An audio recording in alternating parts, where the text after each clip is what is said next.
Nous vous saluons dans le nom précieux et glorieux de notre Seigneur Jésus. Nous sommes dans la joie de pouvoir réellement nous retrouver pour pouvoir communier et partager la parole du Seigneur. Nous sommes aujourd'hui mercredi et comme tous les mercredis, vous le savez, c'est l'émission que la Bible parle, une émission qui vous est présentée par votre serviteur, le pasteur Philippe Mukenge, une émission qui répond à vos questions, une émission qui répond à vos préoccupations, une émission qui permet de pouvoir apporter la lumière afin que vous puissiez comprendre les Écritures, comprendre la parole du Seigneur, sa volonté, comprendre ce que le Seigneur veut pour nous.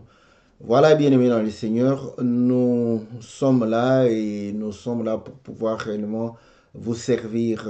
Comme vous le savez, c'est votre mission et c'est vos questions, c'est les réponses que le Seigneur nous donne au travers la grâce qu'il ne cesse de faire sur nous.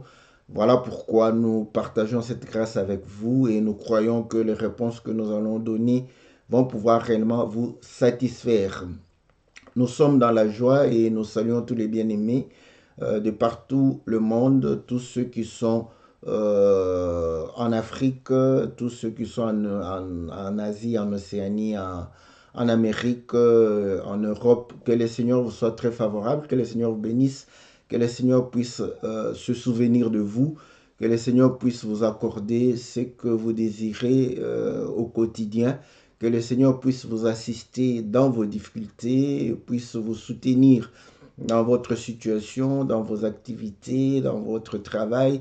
Que le Seigneur puisse apporter toutes les bonnes choses qu'il a préparées et que le Seigneur puisse vous donner la force, la santé, que le Seigneur puisse vous donner la joie et la paix que le monde ne peut recevoir. Salutations à tous ceux qui sont fidèles à cette émission. Nous saluons la sœur Bia, nous saluons le bien-aimé Farid, nous saluons notre frère Peter Mokwa, le bien-aimé Jean-Marie, nous saluons le bien-aimé Guilain, nous saluons le bien-aimé Jean Didier, nous saluons la sœur Cathy, nous saluons le bien-aimé Lesbiens, le bien-aimé Gabin, nous saluons tous ceux qui nous suivent, la sœur Sylvie, sœur Ornella, donc sœur Alice, nous saluons le bien-aimé Rocky. Que le Seigneur vous soit favorable, que le Seigneur vous bénisse. Aujourd'hui, nous parlons du thème heureux les pauvres. Pourquoi? Parce que nous avons reçu la question de notre bien-aimé Alexis, que le Seigneur le bénisse, donc qui nous a poser la question pour dire comment concevoir, comment comprendre les paroles du Seigneur qui dit heureux les pauvres, car le royaume des cieux est pour eux. Donc sa préoccupation était véritablement fondamentale pour comprendre, parce que je comprends sa perception et je comprends ce qu'il voulait dire. Et nous allons partager cela et nous allons pouvoir réellement répondre pour montrer quelle a été la pensée du Seigneur et pouvoir réellement apporter la lumière sur cette écriture. Voilà, bien-aimés dans le Seigneur, que le Seigneur puisse nous donner l'entendement qu'il faut et que le Seigneur puisse planter cette parole dans nos cœurs afin qu'elle puisse porter une vie abondante, que nous puissions manifester sa volonté et manifester les œuvres de lumière à la gloire de notre Seigneur, dans le nom puissant et glorieux de notre Seigneur Jésus. Voilà, sans plus tarder, nous allons pouvoir lire les Écritures. Nous allons lire l'Écriture de base, l'Écriture qui a suscité la question de notre frère Alexis. Et nous allons lire dans le livre de Luc chapitre 6 au verset 20. Luc chapitre 6 au verset 20, il est dit ceci dans la parole du Seigneur. Alors Jésus, levant les yeux sur ses disciples, dit: Heureux vous qui êtes pauvres, car le royaume de Dieu est à vous. Donc, voilà les paroles de notre Seigneur qui dit à ses disciples qu'ils sont heureux parce qu'ils sont pauvres, car le royaume des cieux est pour eux. Voilà, donc lire comme ça, dire comme ça, parfois ça paraît beaucoup plus simple et on peut se demander pourquoi ça peut susciter des questions. Mais les questions viennent, pourquoi? Parce que dans la réalité, dans le quotidien, quand on est pauvre, quand on n'a pas d'argent, quand on manque de tout, on est rarement heureux. Donc voilà ce qui est la réalité de beaucoup. Donc la pauvreté amène euh, une certaine amène la misère, la disette, amène l'affliction, amène des problèmes dont on ne sait pas se prendre en charge, on ne sait pas faire face à ces problèmes. Donc, la question de notre frère se justifie. Comment être heureux dans ces conditions? Donc, voilà ce que nous voulons partager avec les frères et les sœurs. Et les Écritures, comme vous le savez, je vais aborder dans le sens du frère pour revenir et vouloir expliquer ce que le Seigneur voulait dire. Donc, vous allez comprendre que lorsque on manque de tout, en tout cas, on ne peut pas être satisfait, on ne peut pas se contenter, on ne peut pas être tranquille, on ne peut pas être calme. Si c'était le cas, le Seigneur n'allait pas nous exhorter, car le Seigneur exhorte pour dire que ne vous inquiétez pas de ce que vous allez manger, de ce que vous allez boire et de ce que vous allez vous vêtir. Donc, on comprend que si il y a l'inquiétude, c'est parce qu'on manque. Donc, et le Seigneur exhorte pour dire que quand vous manquez, ne vous inquiétez pas parce que quelqu'un va prendre soin de vous. Donc, c'est l'assurance d'être pris en charge ou d'être dans les soins d'une tierce personne qui peut calmer la personne qui manque, la personne qui n'a rien. Donc, être pauvre, d'ailleurs, on ne peut pas se voiler, personne n'aimerait être pauvre. Voilà, donc personne n'aimerait être pauvre, donc nous nous battons, nous rêvons tous avoir de l'argent, être riches. Donc, vous voyez, la tendance est que nous voulons avoir de l'argent, être riche, être capable de se prendre en charge, être capable de pouvoir subvenir à ses besoins. Donc, voilà l'envie de tout un chacun, voilà le désir de tout un chacun de nous. Donc, les désirs que nous avons, c'est par rapport à tout cela. Maintenant, quand on est pauvre, vous allez comprendre que on a des difficultés de pouvoir s'imposer, on a des difficultés de pouvoir se faire entendre, on a des difficultés de pouvoir voilà, être euh, écouté. Donc, tout ça, ça fait que, en tout cas, personne ne se sentirait très à l'aise lorsqu'il est pauvre. Donc, c'est que le Seigneur, en parlant de cela, il est en train de viser une caractéristique ou quelque chose du pauvre qui est bénéfique pour lui par rapport au royaume. Mais sur la vie de tous les jours ici, on va comprendre que nous avons des difficultés de pouvoir accepter cet état. Et je vous exhorte à ne pas accepter cet état, à tout faire pour pouvoir euh, sortir de la pauvreté, parce que la pauvreté n'est pas quelque chose d'aisé à pouvoir vivre.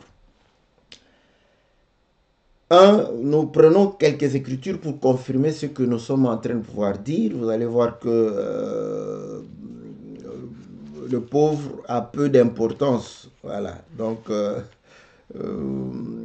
prenons une écriture qui va pouvoir confirmer cela. C'est David qui est en train de pouvoir parler et pouvoir montrer son état. Ce qui m'intéresse ici, c'est le peu d'importance qu'il est en train de mettre en évidence.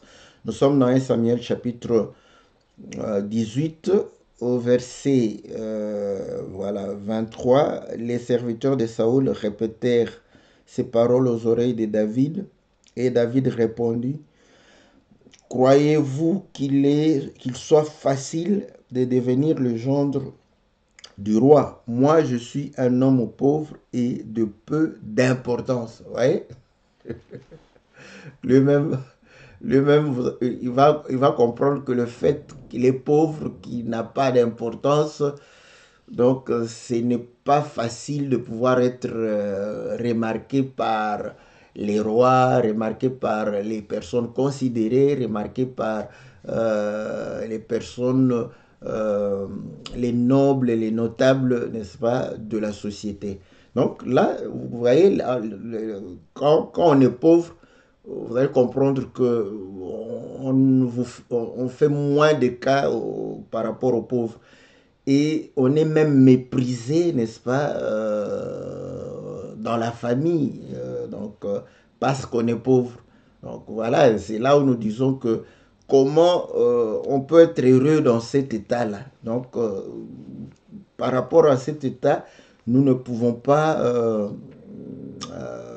accepter et pouvoir réellement être des personnes de moindre importance, des personnes qu'on ne considère pas. Donc c'est difficile de pouvoir admettre cela. Mais le Seigneur, lorsque le Seigneur nous dit que nous sommes heureux parce que nous sommes pauvres, il ne ment pas. Donc de sa bouche, rien n'est sorti comme mensonge. Prenons une écriture dans Proverbe, vous verrez que même dans sa propre famille, le pauvre est méprisé par ses propres frères. Donc, nous lisons dans le livre de Proverbe chapitre 19 au verset Proverbe 19 verset 7. On dit, je commence au verset 6. Beaucoup de gens flattent l'homme généreux et tous sont les amis de celui qui fait des présents. Tous les frères du pauvre le haïssent, combien plus ses amis s'éloignent-ils de lui? Il leur adresse des paroles suppliantes, mais il se disperse. Voilà. Donc, vous voyez? Donc, quand on est pauvre, l'Écriture démontre que même ses propres frères vont te haïr, donc ils vont te mépriser. Parce que entre frères, qu'on le veuille ou non, on compte sur les uns les autres. Maintenant, quand on est pauvre, donc tu seras une personne sur qui on ne va pas compter. Et voilà, là, tu seras méprisé, haï.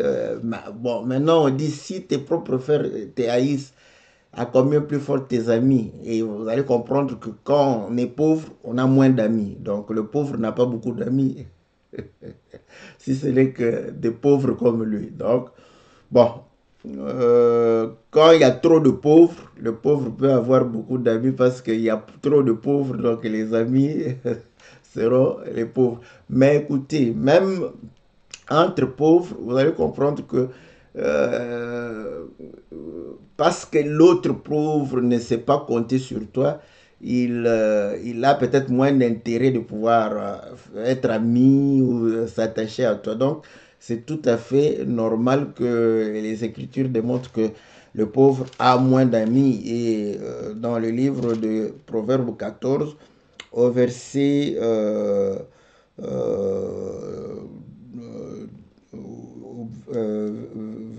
quel verset?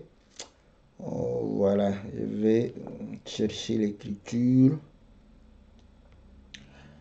Euh, je ne retrouve plus ça.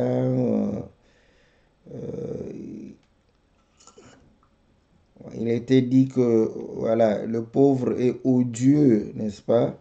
Voilà, donc je ne retrouve plus l'écriture. Peut-être c'est pas Proverbe 14, hein, parce que Proverbe 14 ici, on dit, celui qui marche dans la droiture craint l'Éternel, mais celui qui prend des voies tumultueuses est maudit par... Attendez, je vais chercher... bon, c'est pas 14. Mais voilà, j'avais lu l'écriture, je ne retrouve plus.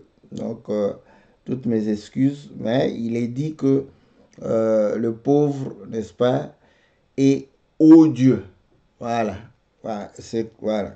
Je vais chercher un peu. Ah, voilà, c'est 20, 14, 20. Le pauvre est odieux même à son ami, mais les amis du riche sont nombreux. Voilà, c'est ce que j'étais en train de pouvoir dire. Vous voyez? Donc, même l'ami du pauvre. Donc, c'est terrible. Donc, je vous dis que c'est difficile d'être pauvre. Je crois que chacun de nous vit cela, chacun de nous comprend cela. Je n'ai pas besoin de pouvoir, n'est-ce pas, expliquer, démontrer, parce que lorsque vous manquez, vous êtes dans une situation de manque, vous allez comprendre qu'il y a beaucoup, beaucoup, beaucoup, beaucoup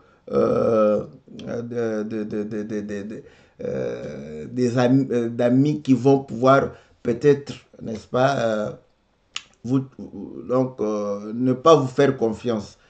Quand vous manquez, vous pouvez demander à un ami qui a de l'argent, qu'il vous prête. Vous allez voir, vous allez vivre, vous allez comprendre que manquer, ce n'est pas une bonne chose. Voilà. Donc, tout ceci nous amenons pourquoi? C'est pour que nous puissions comprendre que nous ne pouvons pas rester dans cet état, n'est-ce pas, de compréhension littérale de la parole du Seigneur. Parce que nous avons toujours dit que la parole de Dieu ne doit pas se comprendre de manière littérale, naturelle, parce que Dieu est esprit. L'Écriture dit que ceux qui doivent l'adorer en esprit et en vérité. Donc, pour adorer Dieu, il faut le connaître. Donc, si nous devons le connaître, nous ne devons pas le connaître avec cette intelligence humaine, avec la compréhension humaine des choses de Dieu, avec l'œil humain et avec un cœur de l'homme. Donc, si nous faisons cette démarche, c'est juste pour montrer que, voilà, la parole a été dite, peut sembler facile, mais ça demande à ce que nous puissions comprendre que cette logique, cette compréhension, en fait, est contradictoire parce que quand on est pauvre, on est dans les pleurs, dans les lamentations, on est voilà, parfois dans la mendicité. Donc, toutes ces choses, n'est-ce pas, ne donnent pas de la dignité, n'est-ce pas, à l'homme. Donc, à ce moment-là, bon, si nous pouvons parler comme des hommes et trouver quand même, comme on le faisait à l'école quand on était en train de faire des rédactions,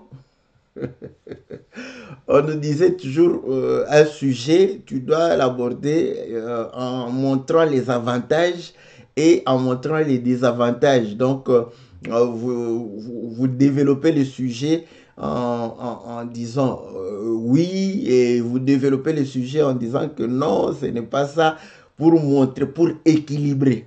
Donc, on peut, voilà. Maintenant, c'est que nous pouvons peut-être trouver tout naturellement du pauvre, c'est quoi? Qu'il soit bien, c'est quoi? Bon, je vais prendre les enfants parce qu'avec les enfants, ça peut se comprendre. Vous allez comprendre que lorsque nous sommes enfants et que nous sommes à charge des parents, en fait, les enfants n'ont rien. Donc, en fait, ils sont pauvres. Voilà pourquoi dès que le père meurt, il devient orphelin, et dans les Écritures, tout cela démontre que l'orphelin doit être pris en charge et être aidé. Donc, on doit tout faire pour pouvoir soutenir l'orphelin. Donc, parce qu'il n'a rien, parce qu'il est pauvre. Donc, les enfants sont pauvres. Le seul avantage d'être enfant, c'est quoi? Voilà. Donc, si vous pouvez comprendre, d'être pauvre dans ce cas-là, c'est d'être pris en charge. Voilà. Donc, d'être pris en charge. Donc, les enfants, vous savez, quand les gens disent que quelles sont les meilleures, voilà, meilleures étapes de ta vie ou le meilleur moment de ta vie, généralement, les gens parlent de la jeunesse. Vous savez pourquoi ils parlent de la jeunesse? Parce qu'ils sont pris en charge. Ils ne se préoccupent pas de ce qu'il va manger, de ce qu'il va se vêtir, où est-ce qu'il va dormir, comment payer les études. Donc, tout ça, ce n'est pas, ce ne sont pas ses préoccupations. Donc, à ce moment, c'est vraiment un état où on s'occupe seulement de pouvoir peut-être se divertir, de pouvoir voilà, s'amuser. Donc voilà, voilà. Donc beaucoup de gens disent que c'est leur enfance. C'est justement parce qu'ils ont été pris en charge, ils n'avaient pas de soucis, ils n'avaient pas de problème.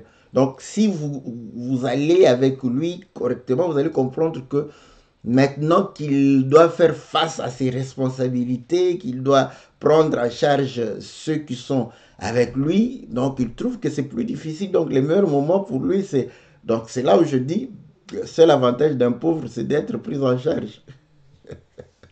Mais maintenant, mon pasteur m'a toujours dit que voilà, quand on aide un pauvre, donc on aide un pauvre adulte, ceux qui m'ont dit dans la rue, on les aide de manière à qu'ils restent pauvres.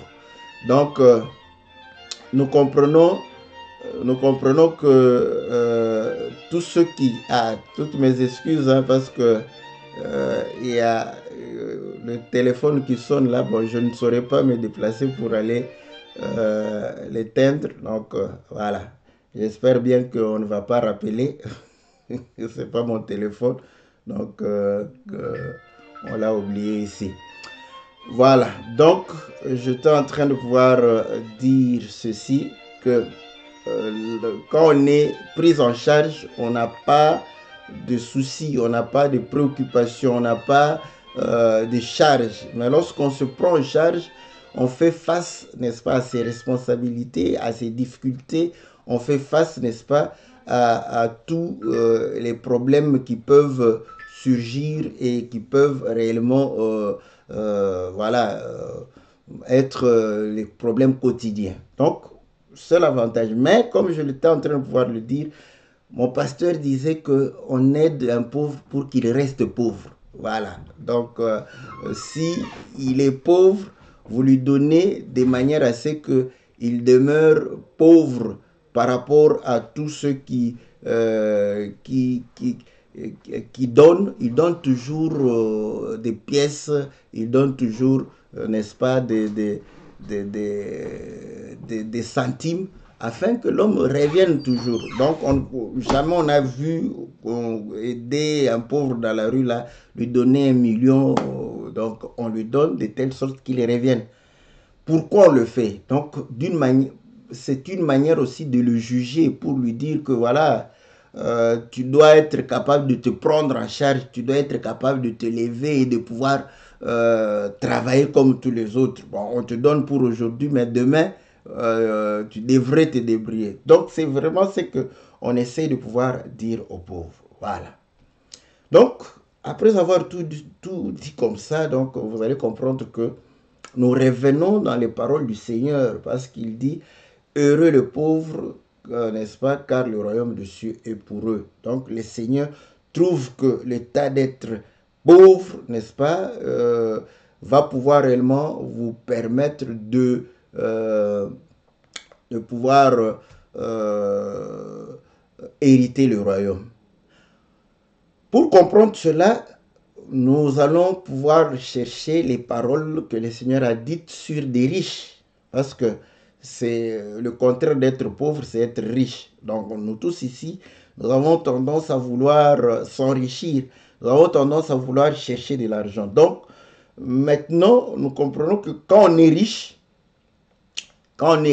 donc voilà, on est capable de se prendre en charge, on est capable de pouvoir se nourrir, on est capable de se soigner, on est capable d'aider, on est capable, voilà, voilà le tas d'être riche. En tout cas, moi je vous ai déjà dit que je suis en train de prier le Seigneur pour que je devienne riche. Donc ça, je le dis déjà. Donc, et je sais que ça ne sera pas en croisant les bras, mais en ayant, n'est-ce pas, l'attitude de pouvoir travailler et chercher. Et je crois que le Seigneur va nous aider par rapport à cela. Mais prenons une écriture de quelqu'un qui était riche. Et vous allez comprendre que nous allons tirer, n'est-ce pas,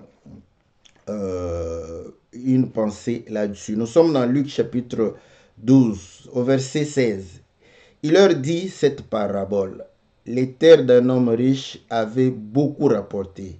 Et il raisonnait en lui-même, disant, que ferai-je, car je n'ai pas de place pour serrer ma récolte. Voici, dit-il, ce que je ferai. J'abattrai mes greniers, j'en bâtirai de plus grands, et j'y amasserai toute ma récolte et tous mes biens. Et je dirai à mon âme, tu as beaucoup de biens en réserve pour plusieurs années. Repose-toi, mange, bois et réjouis-toi. Voilà. Donc vous allez comprendre que ici, le Seigneur le dit, c'est un homme riche, il avait beaucoup de biens. Voilà, il dit, repose-toi. Donc quand on se repose, c'est que, voilà, on ne s'inquiète plus. Hein? Donc, on trouve que non, ok, ça suffit. Voilà, c'est ça, être riche. Le riche, c'est quelqu'un qui se suffit. Quelqu'un qui, voilà, qui n'a pas besoin, parce que, voilà, il n'a pas besoin même de travailler, il n'a pas besoin des autres. C'est quelqu'un qui se suffit. Donc, le pauvre, on revient sur le pauvre. Le pauvre, c'est quelqu'un qui a toujours besoin. Voilà. Donc, et nous avons déjà expliqué pourquoi ce n'est pas correct d'être, c'est pas agréable d'être pauvre. Voilà. Si toi tu veux rester pauvre, donc voilà. Donc si un pauvre, parce que même naturellement, un pauvre peut être heureux, mais il ne sera pas heureux de sa pauvreté, il sera heureux peut-être d'autres choses. Non, pas du fait qu'il est pauvre, mais du fait que il y a d'autres choses qu'il a, voilà, et qui fait qu'il puisse être heureux. Voilà. Donc, naturellement, ça se passerait comme ça. Mais le riche ici, le Seigneur souligne que c'est un homme qui se sent, voilà, suffisant, il a suffisance, donc il se suffit, il n'a pas besoin de quelqu'un. Voilà l'état des riches. Mais le pauvre, lui, quand on voit, il a besoin. Quand vous prenez même Lazare, le pauvre Lazare et le riche, vous allez comprendre que le riche n'avait besoin de rien. Il menait une vie joyeuse, il se réjouissait, donc voilà, il n'avait besoin. On dit que le pauvre était couché, il avait même envie de se rassasier des miettes qui tombaient de la table du riche. Donc le pauvre est quelqu'un qui a besoin, qui a tout le temps, n'est-ce pas, cette nécessité. Voilà. Et quand le Seigneur dit heureux le pauvre, maintenant nous sommes en train de parler pourquoi le pauvre est heureux pour le royaume des cieux. Vous allez comprendre que nous ne pouvons pas expliquer ces choses en restant simplement dans la nature. Donc le Seigneur dit à Nicodème, si vous comprenez et vous ne comprenez pas les choses terrestres, comment comprendrez-vous les célestes? Donc les terrestres doivent nous aider à comprendre le céleste. Donc le riche se suffit à lui-même. Il n'a pas besoin de quelqu'un, il n'a pas besoin de quelque chose. Donc voilà ce que le Seigneur lui a reproché Voilà, donc il se suffisait à lui-même. Et de l'autre côté, le riche se réjouissait, il avait tout. Et cependant, Lazare, n'est-ce pas, avait besoin de tout. Il manquait de tout. Voilà. Donc, entre le riche et le pauvre Lazare, là, on n'a pas donné, euh, n'est-ce pas, euh, pourquoi le riche, voilà, il se réjouissait, voilà, il menait une bonne vie, mais le pauvre, lui, il était malheureux, voilà, mais il a hérité le royaume parce qu'il était malheureux. Vous allez comprendre que là-bas, c'est sous-entendu. C'est sous-entendu. Mais ce que le Seigneur est en train de relever, c'est cela. Et il prend pour pouvoir montrer que, au fait, le riche, n'est-ce pas, a des difficultés de dépendre de quelqu'un. Voilà pourquoi, lorsque nous lisons, je crois dans Luc chapitre, je ne sais pas si c'est 16, où le jeune homme riche, n'est-ce pas? Voilà, non, ça c'est parabole. Le riche, ça doit être, voilà, c'est Luc 18. Dans Luc 18, vous allez comprendre que le jeune homme riche vient, il pose au Seigneur la question, qu'est-ce qu'il doit faire pour hériter le royaume? Très souvent, on garde pour dire que voilà, c'est parce que le riche, le Seigneur lui a demandé de vendre, il était attaché à ses biens, et c'est une bonne réponse, hein, je ne suis pas contre, mais je voulais souligner ceci, le Seigneur lui a dit, vends et suis-moi, voilà. Vous voyez ce que le Seigneur a, vends et suis-moi. Pourquoi? Parce qu'il sait que quand il va vendre ses biens et il va les distribuer aux pauvres, il n'aura plus rien. Vous voyez?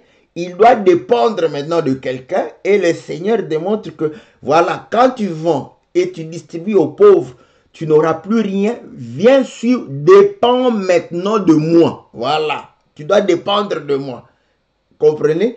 C'est ça ce que le Seigneur a voulu aussi mettre en évidence. Pourquoi? Parce qu'il voulait que ce riche puisse dépendre de lui. Mais le riche, vous allez comprendre que il s'est dit non, mais si je vends, je deviens pauvre. Voilà. Bon, aujourd'hui, j'insiste sur cet élément pour dire que dépendre de quelqu'un, ça, ce n'est pas l'état d'esprit des riches. Il n'aime pas dépendre des gens. Voilà. Voilà pourquoi vous allez voir qu'il n'aime pas attendre, il n'aime pas qu'on le fasse attendre, vous voyez, donc il n'aime pas voilà, que vous puissiez être important, voilà, vous voyez, il minimise tout le monde, donc quand quelqu'un est important pour vous, c'est qu'il y a quelque chose que vous attendez de lui. Donc ce riche, quand il aurait vendu, il allait dépendre du Seigneur. Donc, il n'a pas voulu dépendre du Seigneur. Voilà pourquoi quand le Seigneur va dire qu'il est difficile aux riches de pouvoir entrer dans le royaume qu'à un chameau d'entrer par le trou d'une aiguille, Pierre va lui dire, nous avons tout abandonné, nous t'avons suivi. Voilà. Qu'est-ce que nous aurons? Vous voyez, Pierre met en évidence le fait de pouvoir suivre le Seigneur et s'attacher au Seigneur. Et qu'est-ce qu'ils vont pouvoir avoir? Donc, c'est là où nous disons ce que nous devons retenir du pauvre. C'est le fait de pouvoir dépendre d'eux. Maintenant, la Bible dit, maudit soit l'homme qui se confie en l'homme. Donc, les pauvres qui dépendent des hommes sont sous la malédiction. Voilà. Donc, maintenant, les pauvres qui doivent dépendre du Seigneur, là, nous ne sommes plus, pour dépendre du Seigneur, cela n'a rien à voir avec de l'argent ou le manque d'argent. Voilà. Donc, c'est là où vous allez comprendre que un homme riche, n'est-ce pas, comme Joseph d'Arimathée, vous voyez, il était riche, mais il va pouvoir montrer que le Seigneur était important dans sa vie.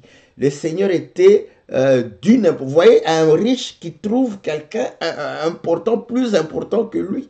Donc Joseph d'Arimathée, malgré sa richesse, il était, n'est-ce pas, en train de trouver que Jésus est important. Et il voulait, n'est-ce pas, dépendre du Seigneur Jésus. Donc, à ce moment-là, ce riche qui a beaucoup d'argent comme ça, il est pauvre. Pourquoi? Parce que le Seigneur prend cet attachement. Il veut dépendre d'eux. Et là, vous allez comprendre qu'un pauvre, matériellement, peut se comporter comme un riche, ne pas vouloir dépendre de Dieu. Quand un pauvre ne veut pas dépendre de Dieu, vous allez comprendre qu'il va devenir un voleur, il va devenir un escroc, il va devenir, n'est-ce pas, voilà, un bandit, un brigand. Donc, il va pouvoir chercher par ses propres moyens à s'enrichir. Donc, comprenez que à ce moment-là, il ne veut pas dépendre du Seigneur. Donc, par rapport au Seigneur, c'est un riche parce qu'il veut se suffire par lui-même. Il veut résoudre ses problèmes par lui-même. Donc, vous allez comprendre que ça n'a rien à voir avec le fait d'avoir de la richesse physique, de l'argent ou de manquer l'argent. Parce que beaucoup qui manquent l'argent, ils ne veulent pas s'attacher au Seigneur. Mais vous allez voir que les femmes se prostituent. Pourquoi elles se prostituent? Parce qu'elles veulent avoir de l'argent pour prendre soin d'elles-mêmes. Parfois, si elle a des enfants, prendre soin de ses enfants par la prostitution. Or, si elle dépend du Seigneur, le Seigneur va pouvoir lui donner d'autres orientations pour pouvoir vivre ou survivre. Donc, et le riche, n'est-ce pas, qui est riche, qui a beaucoup d'argent et qui croit qu'il ne peut pas dépendre du Seigneur, c'est vraiment un riche. Or, vous allez comprendre que le naturel nous met dans les états psychiques, voilà, des états psychiques qui nous prédisposent à ne pas faire confiance à. Voilà pourquoi les riches naturels, tellement qu'ils savent résoudre les problèmes par eux-mêmes, ils ont moins tendance de pouvoir croire en Dieu. Aujourd'hui, nous sommes en Europe et vous allez remarquer que il y a moins de gens qui s'attachent. Vous savez pourquoi? Parce qu'au moment où ils étaient en difficulté, où ils n'avaient pas cette technologie, cette maîtrise, ils croyaient en Dieu comme nous. Hein. Parce que les gens disent que les églises sont vides, mais surtout aux Pays-Bas, presque dans chaque quartier, il y avait 2 ou 3 églises, donc des bâtiments d'églises. Donc, nous, quand on est en Afrique, on dit que mais dans chaque rue, il y a une église. Oui,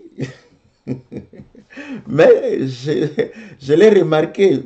Voilà pourquoi il faut faire un peu de tourisme aussi. Si vous faites du tourisme, vous allez voir qu'il y avait aussi beaucoup de bâtiments destinés à l'église en Europe. Donc, au Moyen-Âge, ils priaient aussi beaucoup. Pourquoi? Parce que quand il y avait la peste, quand il y avait des maladies, ils devraient se donner à Dieu pour pouvoir résoudre. Mais depuis que Pasteur a découvert les microbes,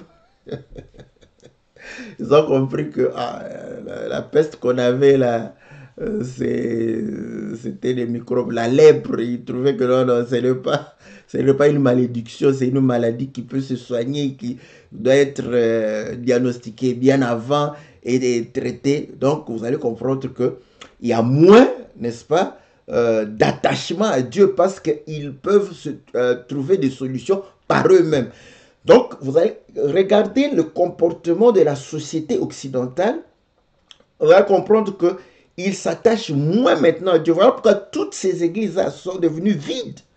Et ils commencent à vendre des bâtiments ou à changer, n'est-ce pas, l'utilité de ces bâtiments-là. Donc, vous voyez?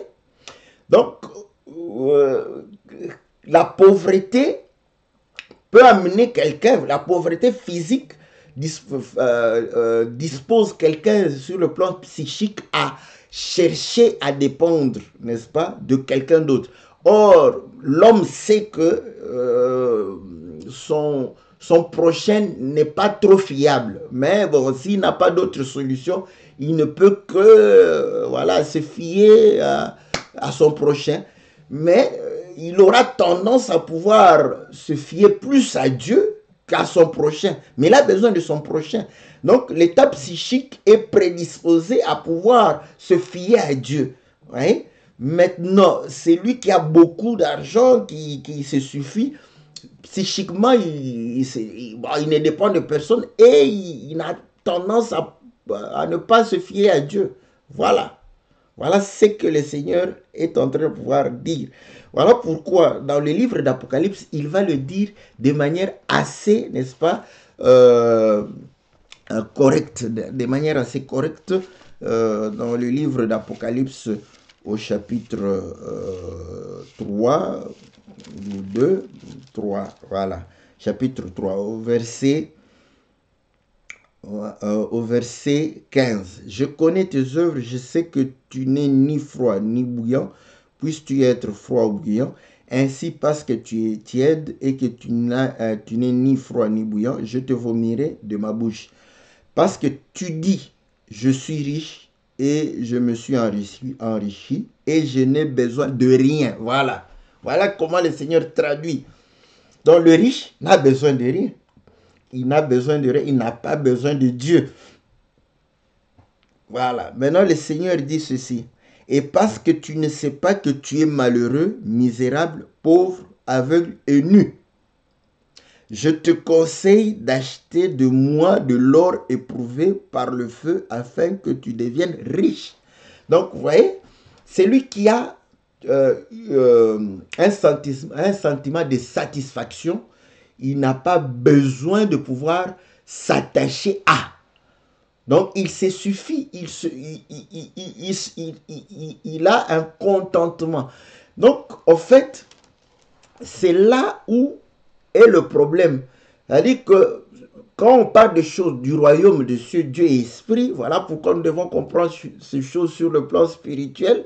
Et 1 Corinthiens, je crois, chapitre 2, le démontre que ces choses, nous les jugeons, n'est-ce pas, de manière spirituelle, parce que c'est un langage spirituel qu'on emploie pour des choses spirituelles. Donc, pauvre, cela voudrait dire avoir besoin, être en permanence, n'est-ce pas, en nécessité de. Mais en nécessité de quoi?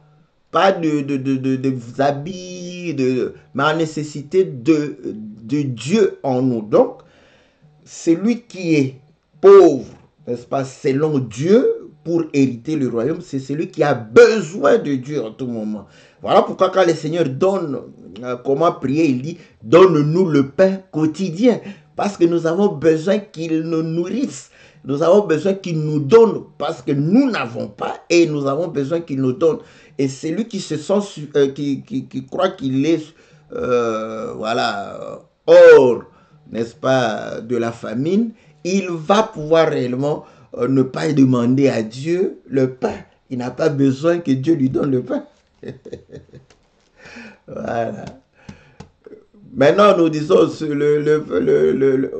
allez comprendre que quand vous priez pour que Dieu vous donne le pain fabriqué par l'homme, c'est là où je saisis que vous ne comprenez pas assez les choses de Dieu. Donc, le pain, nous avons besoin de ce pain quotidien, nous avons besoin de se nourrir, nous avons besoin de l'assistance de Dieu. Nous avons, voilà, même si on a l'argent, même si on a beaucoup de biens matériels, nous avons besoin de Dieu dans notre vie. C'est là où nous aurons le royaume de Dieu et pour nous.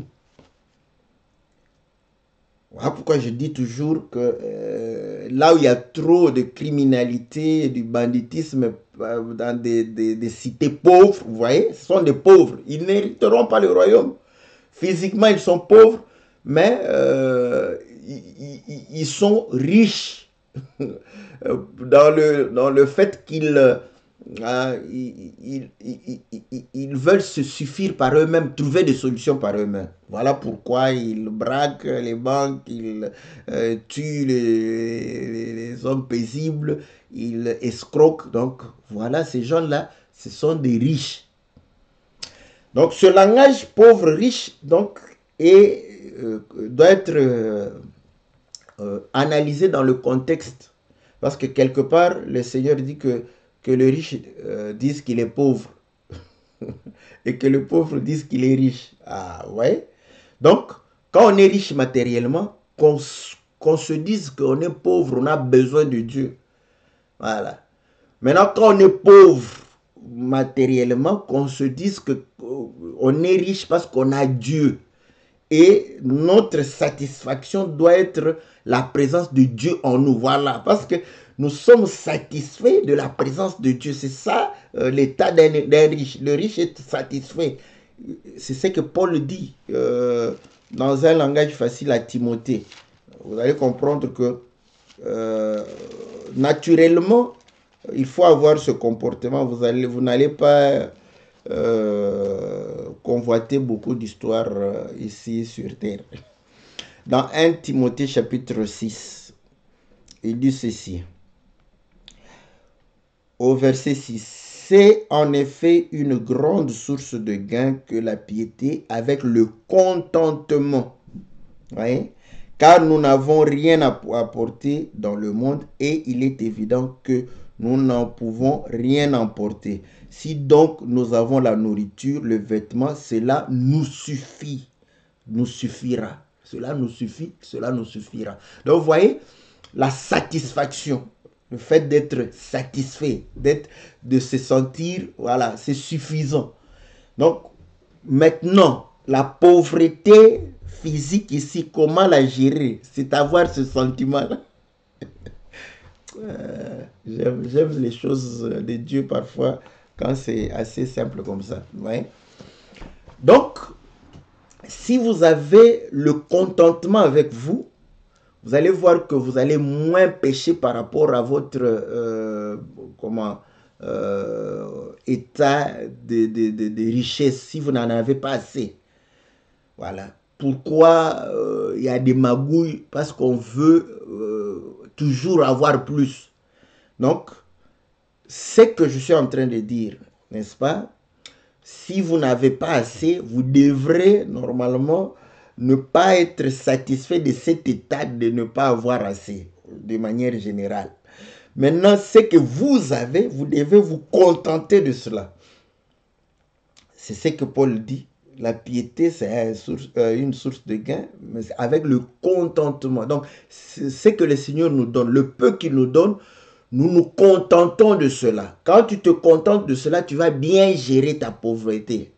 Et tu peux sortir de la pauvreté. Parfois, j'ai envie de beaucoup parler. Pourquoi les gens n'arrivent pas à sortir de la pauvreté, n'est-ce pas? C'est le manque aussi de contentement. Je vais vous donner un exemple. Regardez quand quelqu'un il n'a rien, voilà, vous lui donnez un fonds pour pouvoir démarrer. Quand il démarre une activité, s'il n'a pas le contentement, qu'est-ce qu'il va vouloir faire? Il va commencer à pouvoir satisfaire ses besoins. Or, les besoins naturels de l'homme augmentent avec ses capacités.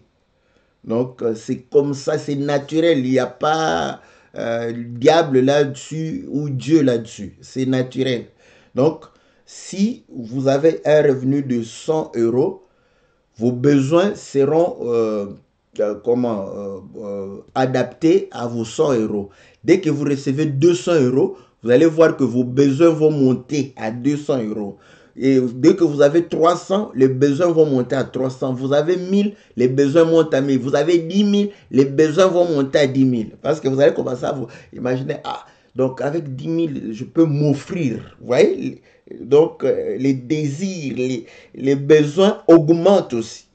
Parce que s'il faudrait, voilà, comme on est des frères, on a dit que non, il ne faut pas aller dans des plages, tout ça. Mais il y a des jacuzzis. Vous pouvez aller avec votre femme, vous baigner dans des jacuzzis. C'est pas un péché. Un frère spirituel va dire, oh, le pasteur, au lieu de prendre cet argent et de pouvoir financer l'œuvre de Dieu, mon frère, avec 10 000, il finance déjà l'œuvre de Dieu. Peut-être qu'il donne déjà 2 000 euros pour l'œuvre de Dieu. Voilà, vous voulez qu'il donne 10 000? Non, il donne 2 000 euros, il lui reste 8 000 euros. Avec 8 000 euros, il va amener sa femme pour aller se laver dans des jacuzzis. Bon, comme il sait que nous lui avons dit de ne pas aller dans des plages parce que là-bas, les gens sont nus, d'autres femmes seront nues devant lui, il risque de convoiter ces femmes-là nues au lieu de pouvoir avoir les regards sur sa femme. Donc, pour éviter cela, il peut amener sa femme dans le jacuzzi. Là, c'est privé. Donc, ça coûte plus cher. Vous voyez, les besoins augmentent. Or, aller à la plage comme tout le monde, c'est assez moins cher. Donc, voilà ce que j'étais en train de dire. Quand vous n'avez pas le contentement, quand vous êtes en train de pouvoir faire des affaires, ça tourne. Au lieu de pouvoir réinvestir, c'est-à-dire d'agrandir le capital, vous allez comprendre que vous allez toujours maintenir le même capital, mais commencer à, parce que vos besoins se sont élevés, utiliser tout le bénéfice. Donc vous allez tourner en rond, vous n'allez pas avancer. Vous voyez comment le manque de contentement fait que les gens tournent en rond. Et dès qu'il y a une difficulté qui arrive, c'est fini, vous rechutez. Et parfois, voilà, retour à la case de départ. Mais quand on a le contentement, vous voyez, donc on va se dire, ok, maintenant, comme j'ai investi 100, j'ai 150 ou 120, donc je prends le 20 là. Je me contente de ce que j'ai, voilà, ma vie que je mène, je me contente de cela, je réinvestis. Donc à ce moment, mon capital n'est plus de 100, c'est de 120, de 150. Après, je réinvestis encore. Voilà, ça sera de 200. Je réinvestis, ça sera de 300. Vous voyez? Ou maintenant, parce que généralement, les femmes, c'est naturel. Hein? C'est naturel, frère. Il faut savoir gérer les femmes. Vous savez, tu peux avoir toute la théorie de l'évangile, le pourquoi, le comment, le quand, tout ça. Mais gérer ta femme, tu vas les gérer avec le comment, le pourquoi de la femme. Tu risques de mal gérer ta femme. C'est normal. Toi-même, tu dis que la femme, c'est la chair. C'est normal. La chair a ses désirs. Ta chair à toi-même, quand tu te promènes là, ta chair a des désirs. Là. Et tu trouves ça normal. Maintenant, quand ta femme exprime ses désirs, ça devient un problème. Donc, il faut savoir gérer les désirs de la femme aussi avec ce contentement. Voilà. Par exemple, se dire, ok, je ne réinvestis pas tout. Parce que tes propres désirs déjà augmentent. Mais tu te dis, non, je dois encore faire un effort. Mais ça, c'est toi, les désirs naturellement. Mais il y a encore ta chair qui est à côté, qui n'est pas... Cette chair-là à côté a des désirs. Et ces désirs vont augmenter, n'est-ce pas, par rapport aux bénéfices que tu fais. À ce moment-là, au lieu de tout réinvestir, tu prends une partie, ouais, pour, n'est-ce pas, satisfaire l'augmentation des désirs, tu réinvestis une autre partie dans l'affaire. Tu t'agrandis. C'est comme ça que ceux qui font progressent. Pourquoi les Africains ont du mal à avoir une entreprise qui devienne comme Coca-Cola, une entreprise planétaire? Parce que vous allez comprendre que, vous voyez, ceux-là ont toujours envie de pouvoir s'agrandir. Pour s'agrandir, il faut réinvestir. Donc, ils ont déjà un planning, il y a une part d'argent qu'ils gagnent, qu'ils vont réinvestir. Donc, il y a une perte dans les bénéfices qui vont aller pour pouvoir renforcer, n'est-ce pas, le capital. C'est ça. C'est comme ça qu'on sort de la pauvreté. Tu te contentais d'un pantalon jean tout un mois. Il suffit qu'on te donne 200 € pour commencer les affaires. Tu prends dans les 200 euros, 50 euros pour acheter un autre pantalon jean. Voilà, manque de contentement. Au lieu d'investir d'abord, continuer à porter ton pantalon jean là pendant un mois que tu sais comment tu nettoies ça avec le soleil naturel. Tu n'as pas à pouvoir payer les séchoirs, tout ça. Dès que tu nettoies les jours où tu ne te déplaces pas, tu mets au soleil, ça sèche, tu repasses et tu reprends. Au lieu de te contenter de cela, non, tu prends déjà sur le 200, tu achètes. Comment tu vas progresser? Et qui te dit que quand tu vas faire, il n'y aura pas de pertes liées au risque de l'activité. Voilà comment, vous voyez, ces choses. Mais les Écritures le disent. Hein? Les Écritures le disent. Paul dit que avec le contentement, voilà pourquoi il dit, si j'ai la nourriture, cela me suffira. Donc, ce qui est nécessaire à la vie, tu peux vivre, tu manges, tu as l'habit, voilà. Tu continues à mener le temps de pouvoir renforcer ton activité afin que ton activité soit viable.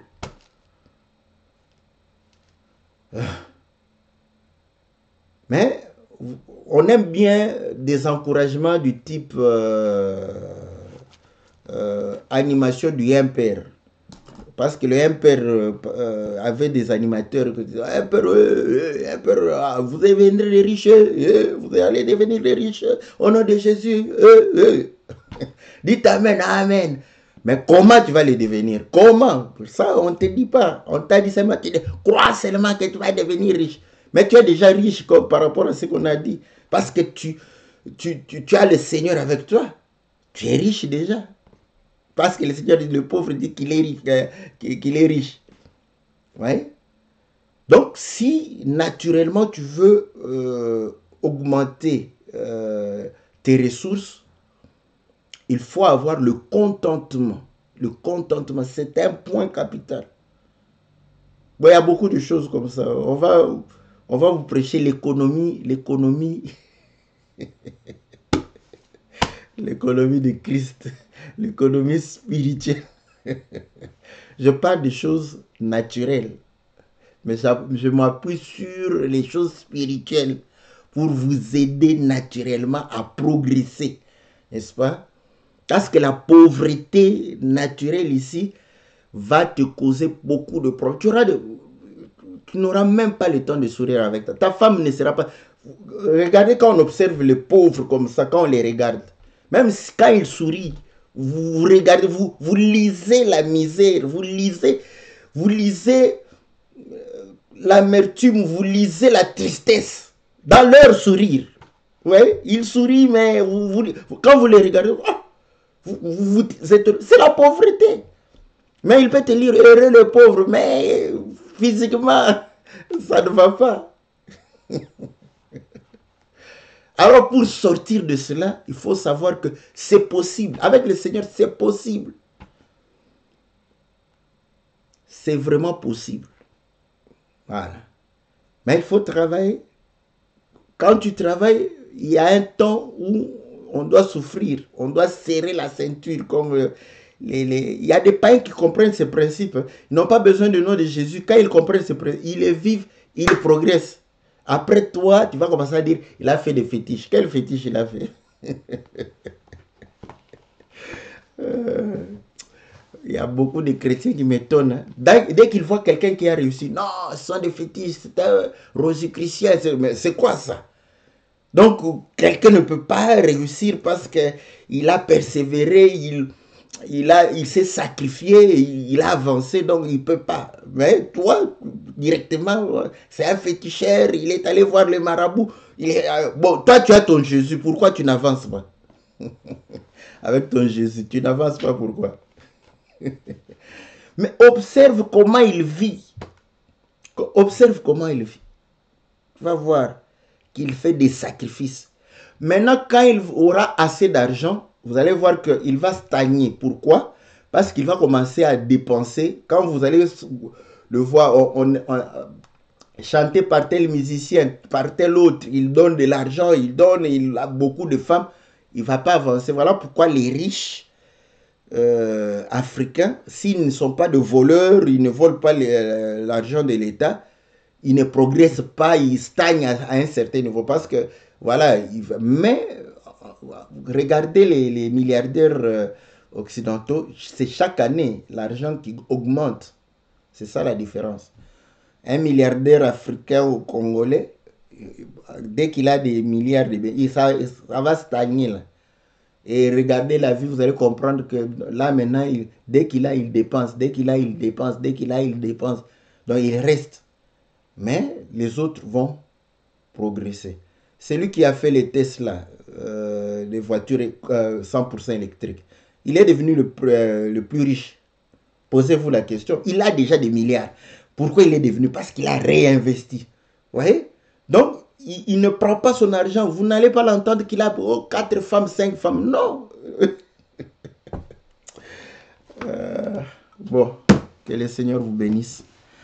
Que le Seigneur vous soit favorable. Voilà. Donc, heureux celui qui a la nécessité d'avoir Dieu à tout moment. N'est-ce pas? Le royaume des cieux sera pour lui. Celui qui sait se contenter, il pourra sortir de la disette, de la famine, de la misère qui l'affronte sur cette terre. Que Dieu vous aide. Que Dieu vous soit très favorable. On se retrouve mercredi pour votre émission Que la Bible parle. On se retrouve lundi pour l'émission Louons l'Éternel. Que le Seigneur vous soit très très favorable dans le nom puissant et glorieux de notre Seigneur Jésus. Amen.